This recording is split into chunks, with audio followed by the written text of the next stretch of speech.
Welcome back, Trinity people. We're getting you ready to meditate with us on Wednesday nights. Every Wednesday night, you can be a part of changing the consciousness on this planet by empowering these energies in your meditation. We do a different one every week, and if you like this video and subscribe to this channel, you can get these things delivered to you a day ahead of time, and you'll know what energy we're working on, and you can be a part of it. It's a really cool opportunity. Don't miss out. Be sure and like this video and subscribe to this channel. Tonight we are working on the energy of spontaneity.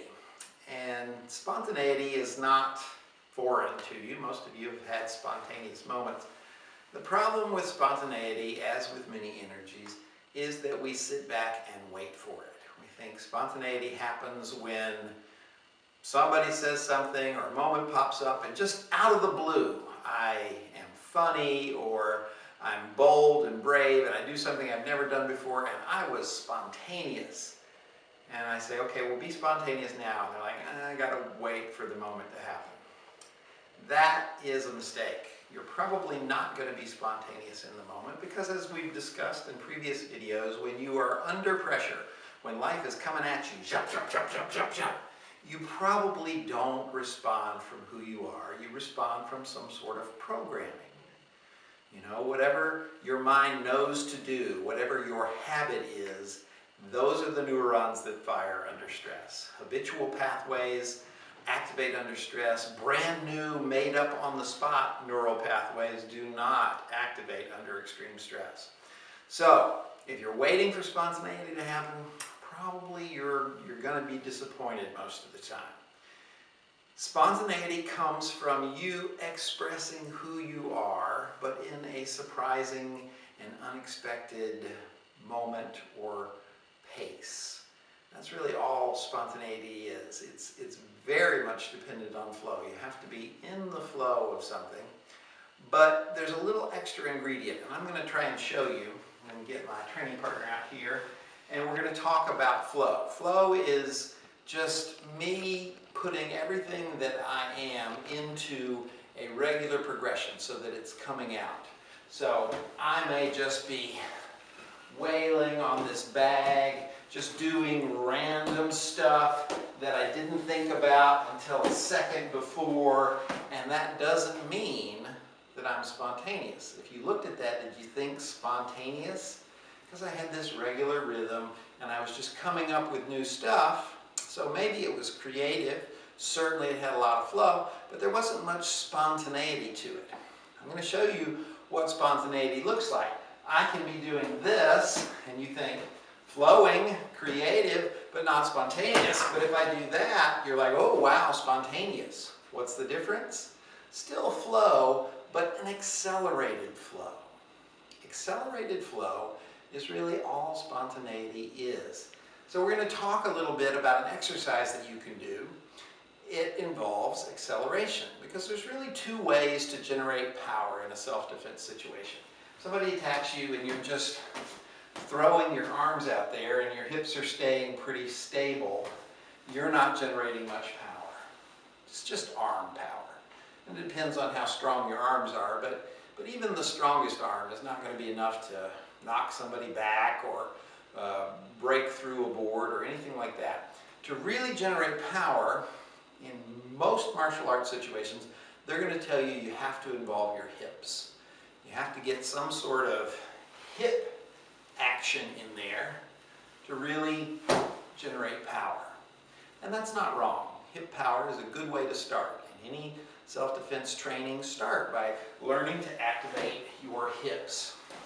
That each time one hip cocks, the other hip is now set up to uncoil. So you've got this hip turning power that really amplifies your strikes, or throws, or joint locks, or whatever. Hips are very important. I'm not discounting that, but when you get a little more advanced, you can start to not worry so much about the hip power and worry more about the acceleration. Acceleration provides a tremendous amount of power. It doesn't involve moving your hips so much as it does speeding up the amount of time it takes for this thing to get here. So if I just throw my whole body into it fast, covering the distance a lot faster than I did with my hips, I get a tremendous amount of power, maybe even more than the hip power. And this is the secret to spontaneity. You have to be centered on who you are. You have to have some sort of plan. You can't just go, well, I'm waiting for the situation to tell me what to do. Well, if you're waiting for the situation to tell you what to do, you're not going to be spontaneous. There has to be some element of, I want to be safety, or I want to be power, or I'm trying to express some persistence here. Whatever it is, that's super cool, but you have to start with your intent, and then you have to accelerate that intent. Practicing acceleration is pretty easy.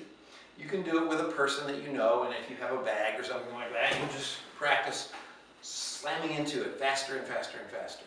And that'll get the timing right. It'll get your hands out there. You don't want to do this where your body outpaces your hands. That's not going to be very powerful. Your hands have to reach the target before the rest of your body. So there's a little bit of timing that has to be practiced, and a punching bag or a pillow from your sofa is a good way to do that. But after that's over, you can take the pad out of the equation, and you can just say, all right, I'm going to be spontaneous here, and I'm going to cover this distance that would normally take me 1, 2, maybe 3 steps, and I'm just going to go 2 steps, and I'm right here. Now, I haven't hit him, I haven't done anything, but it's shocking and it's surprising, and Bob's like, whoa! And that's the heart and soul of spontaneity, isn't it? If the person expects what you're doing, it's probably not spontaneous. So you just practice. And somebody calls you and goes, hey Russ, can you come over here? And I go, yes! And they're like, whoa, what are you doing? I'm practicing spontaneity. I want to go pick up my hairbrush off of my dresser. Normally it would take me 1, 2 steps, but I'm just going to do it in 1 step. And I pick up the hairbrush, I comb my hair, and then I practice putting it back down. 1 step. Just cover the space in half or at least 1/3 of the time that it would normally take you. And you have learned to accelerate your expression. It's still an expression. You're still thinking, this is about beauty. I'm going to get the hairbrush. I'm going to make myself look sharp. It's not just, what am I going to do? I don't know. Hopefully something will come to me. That's not spontaneity. Spontaneity is you start with an intent. It is directed from who you are. It is not directed by the need of the situation. It's directed from who you are, but then you make it happen a little faster. Accelerated intent is where spontaneity comes from. Practice it at home. Try it with people. Give them a sudden, hey, and jump up there. They'll be a little shocked, but nobody's going to get hurt. It doesn't have to be a thing that you practice in the gym where you're actually hitting things. This is a self-defense technique that you can practice all the time by simply learning to accelerate. If you think this stuff's cool, stay tuned for more Trinity.